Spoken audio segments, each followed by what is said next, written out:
who, as a sociologist and a criminologist, has engaged in an intensive academic research, publication and discourse agenda designed to provide readers with evidence-based information of ethnic and racial immigration in the United States, with an emphasis on the exploration of the Latino experience and focus on the Mexican-American experience.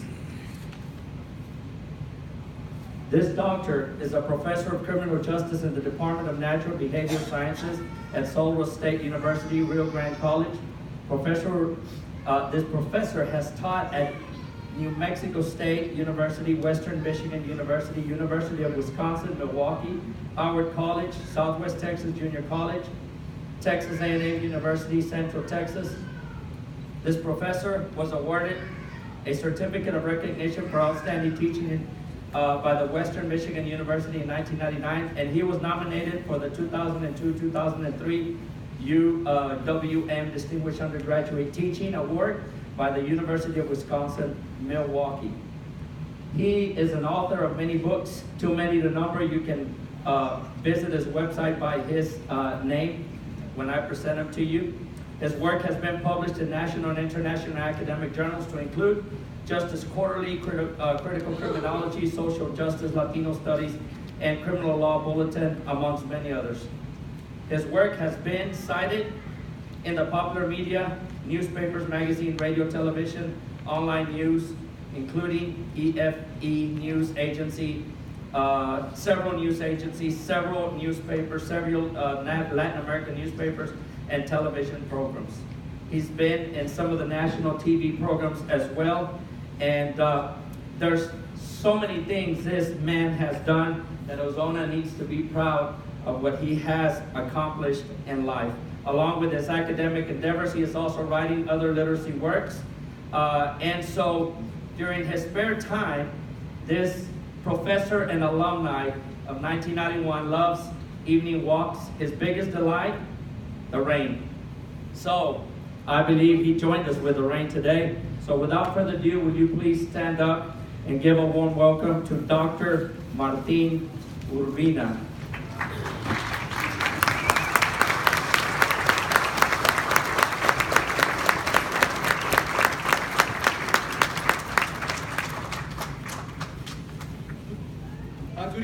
Good evening, buenas noches. What an honor to be here. What an honor to be here after several years to be happy and gone. This is, for me, this is coming back. Coming back. A veces podemos pasar los años sin vivir en lo absoluto. Y de pronto todo se concentra en un solo instante. Oftentimes we can live for years without living in the absolute. And suddenly everything comes together in a single moment. Like tonight. To celebrate the class, right?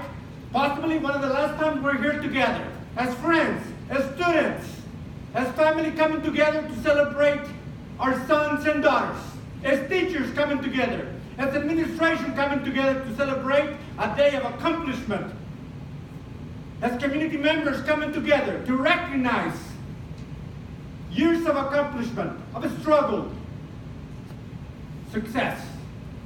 As we sit together here, as one day I was wondering about the next day, about the tomorrow, about what would become of me, of my friends, of my family. The French like to say, in part, the essence of life is about a moment, an event, a person coming together as unity, with harmony, with peace, with love. And that's exactly how I feel tonight, coming back home. As I was thinking about what am I going to say? Normally when I give speeches, I have 45 minutes.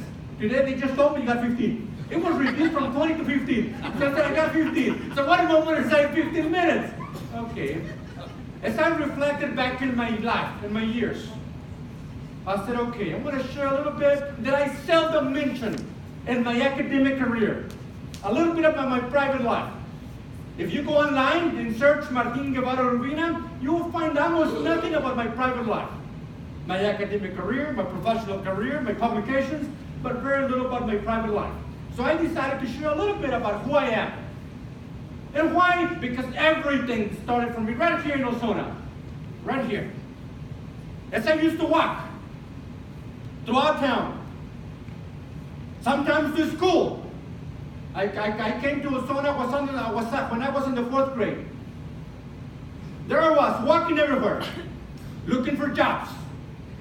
But it was also the teachers who kept me motivated. One of them I just ran into, Mr. McWilliams, David McWilliams, who encouraged me to stay in school. Eventually, another person, Miss Franco, who encouraged me to stay in school. And there I was, with a lot of uncertainty about what to become of me, especially in my early years in Ozona when I was an undocumented person. As I was about to graduate, there was uncertainty. What should I become of me? Should I go on and get a job? Should I continue with my education? And it was my high school mentors, teachers, administrators who encouraged me to stay in school. After all, one teacher told me, as well as Mr. Orlando de Hoyos, who said to me, Martin, this is all you have, an education, go on. So I did. I went on to a community college, Western Texas College. And it was my good fortune that I met another wonderful teacher, Mr. Ray Robbins, who said, Martin, you have so much potential, but you have to stay focused and dedicated. And from there on, he said, not only you're going to finish your first 2 years here at a community college, right? I did not start at a UT or A&M. I started at a community college. It's filled with uncertainty. He said, you got to go on. So I did. I went on to Sunrise State University, where I now teach in a different campus in Alpine, Texas. And it was also my good fortune that I met a legacy.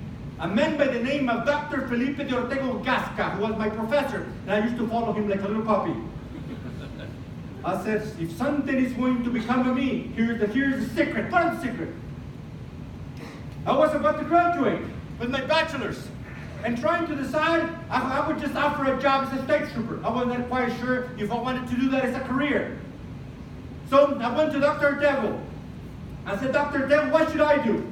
Should I take the job? Go get a different job, or should I go on to graduate school? He picked it up immediately. The real question was, would I make it in graduate school? Dr. Ortega picked up a piece of paper kind of like this, pulled out his pen, drew a line, and threw it right in front of me. He goes, fill in the blank. What do you want to be? You want to be an attorney? You want to be a doctor? You want to be an engineer? And go do it. You're the author of your own life. Never allow anybody to tell you that you cannot make it. Never allow anybody to tell you that you cannot do it. Go on and do it. And not only you want to go out and get a master's, but you want to leave Texas. You want to be culture. You want to be culture on different issues like language, geography. So I did. I went on to New Mexico State to get a master's degree. And again, it was also the good fortune of the administration and professors. Like right here tonight. People are here to celebrate you, to celebrate us as a family.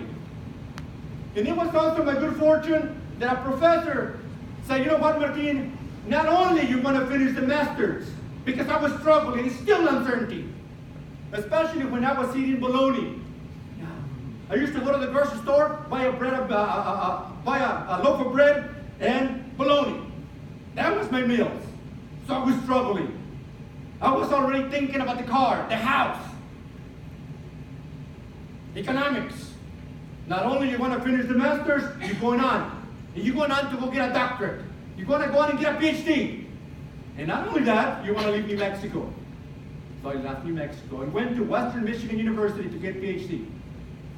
And not only that, when you arrive at Western Michigan University, you want to study under the biggest name you can find. The biggest name, the biggest legacy you can find, and he's willing to work with you. So that's what I did.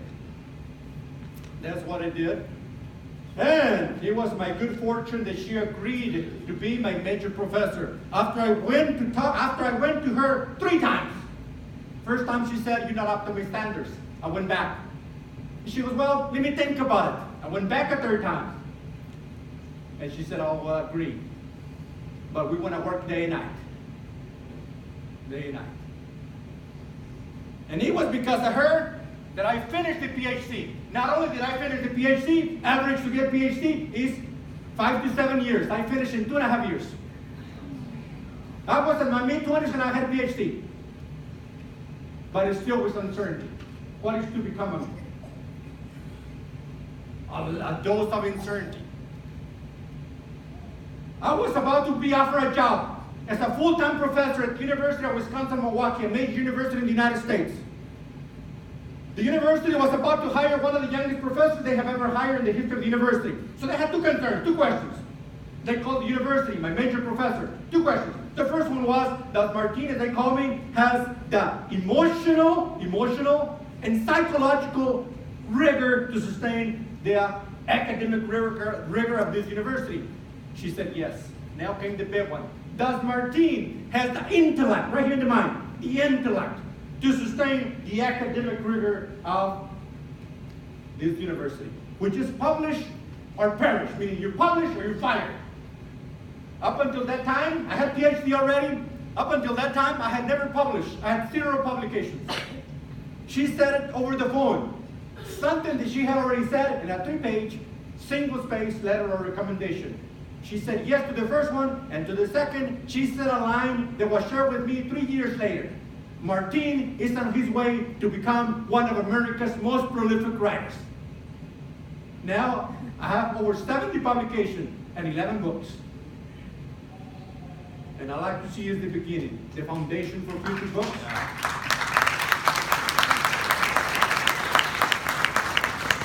Thank you. I like to see that as the foundation for future books.